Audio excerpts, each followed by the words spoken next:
आपण आलो आहे सरवडे येथील शंकर पाटील महाराज यांच्या रेशीमपालन उद्योगाच्या माहिती घेण्यासाठी. आणि आपण हे पाहू शकता त्यांची ही 50ची रेशीमची बॅच आहे आणि ही ब्रीडिंगची बॅच आहे. याच्यापासून ब्रीडिंग करून ते अंडे आणि कोश निर्माण करणाऱ्या आळ्या निर्माण करण्यासाठी ही बॅचचा उपयोग करणार आहे. आपण जादाची माहिती त्यांच्याकडून घेऊ. महाराज, तुमच्याकडे ही कसं रेशीम उद्योग काय, तुमचं मत काय आहे रेशीम पालनाविषयी, रेशीम उद्योगाविषयी? रेशीम उद्योग हा एक असा फायद्याचा व्यवसाय आहे की तो म्हणजे ज्याची कमी शेती आहे, 1 एकर क्षेत्र जर असेल तर अशा शेतकऱ्यांनी रोजगार हमी योजनेतून जर तो केला तर तेवढ्या कुटुंबासाठी तो अतिशय उत्तम चालतो. आणि त्याच्यातून मिळणारा बेनिफिट सुद्धा चांगल्या प्रकारचा आहे. म्हणजे फक्त जरा कष्ट करावं लागतं एवढं आहे. कष्टाच्या मानानं त्याची चीज होते, त्या मानानं तुम्हाला ते पैसे मिळवून देऊ शकतो. महिन्याकाठी किती बॅच होते, वर्षातनं किती बॅच होते? आणि तुमचं वर्षातून बॅच म्हणजे 1 एकराची जर समजा तुम्ही वन टाइम जर घेतली तर साधारणतः 1.5 ते पावणे 2 महिन्याला पाला हा तुमचा घालायला येतो बॅचला. तशा जर बघितलं तर काटेकोरपणे केलं तर 5 बॅचेस होत्या आणि 2 टप्प्यात जर तुम्ही केलं तर 2 टप्प्यात म्हणजे प्रत्येक महिन्याला जर केलं तरी साधारणतः तुमच्या 10 बॅचेस बसते. आता महिन्याकाठी किती ह्याच्यातनं फायदा होऊ शकतोय? तसं बघायला गेलं तर समजा 50ची 100ची जर समजा आपण बॅच घेतली तर 100च्या बॅचचा जर समजा रेशो काढला तर साधारणतः एक 80 किलो तुम्हाला माल निघू शकतोय. काही 90 किलो काढता 100 किलो, पण सरासरी बेसिक नजर तर 80 किलो तरी माल तुमचा निघू शकतोय. मग 80 किलोचा आता साधारणतः म्हणजे एक आता दर जास्त आहे, साधारणतः 800-850 रुपये दर आहे. पण एक 600 रुपये दर झाला तर तुमचा समजा 8-48 एक 50,000 रुपये होते. खर्च त्याच्यातनं किती होणार मग?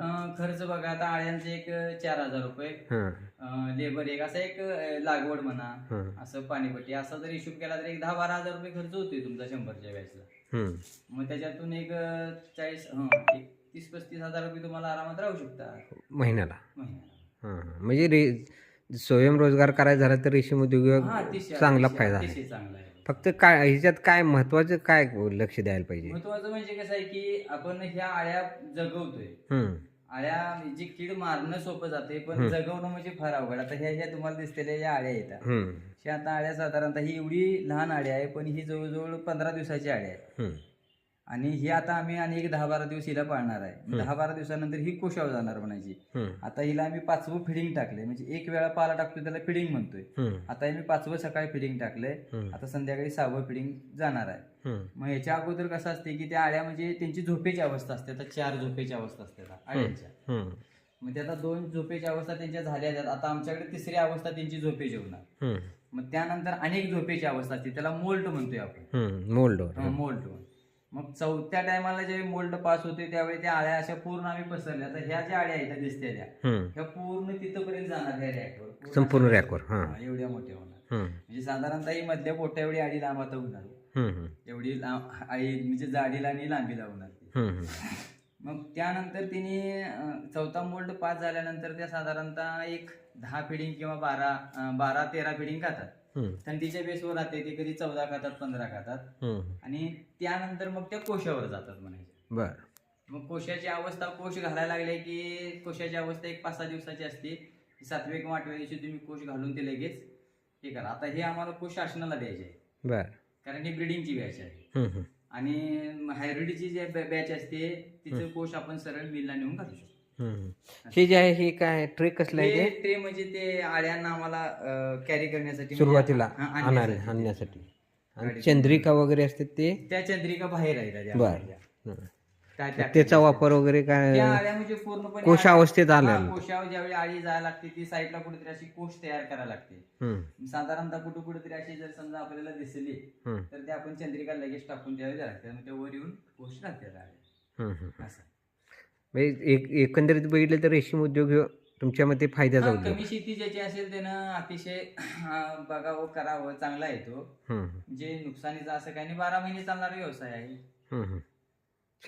तरुण शेतकऱ्यांना काय तुम्ही सल्ला द्याल? तरुण शेतकऱ्यांनी तरी म्हणतो ह्यात पडावं आणि जास्तीत जास्त कसं करावं की त्यांनी सेंद्रिय शेतीकडे जावं. रासायनिक मध्ये जरा शेतीला प्रॉब्लेम येतोय, पण सेंद्रिय मध्ये जर करायला लागला तर अतिशय उत्तम आहे. कारण मी आता मला वाटतंय मिशन ऑर्गॅनिक म्हणून जी सेंद्रिय हिची आहे, आजऱ्याची कंपनी आहे, त्या कंपनीचे मला वाटते संस्थापक आहेत राहुल टोपले सर, त्यांच्या अध्यक्षतेखाली आता मी साधारणतः ती आता माझा जो प्लॉट आहे बाहेरला दिसते तो आता पूर्णपणे 100% सेंद्रिय आहे. त्याला रासायनिक खताची किंमत सुद्धा घातलेली नाही.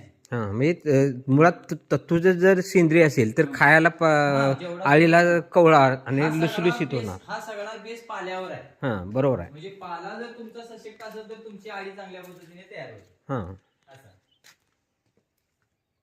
त्यांची ही तत्तूची सेंद्रिय पद्धतीचे केलेलं पाला घालण्यासाठी केलेली लागवड. म्हणजे तुमचं मत आहे की सेंद्रिय जर ह्याला जोड दिली तर निश्चितपणाने तुमचं तुम्हाला म्हणजे रोगाचा जास्तीचा हां म्हणजे आळीवर रोग वगैरे दिसणार काही नाही. येत नाही. हां म्हणजे त्याचा फटका तुम्हाला बसणार नाही. बसणार.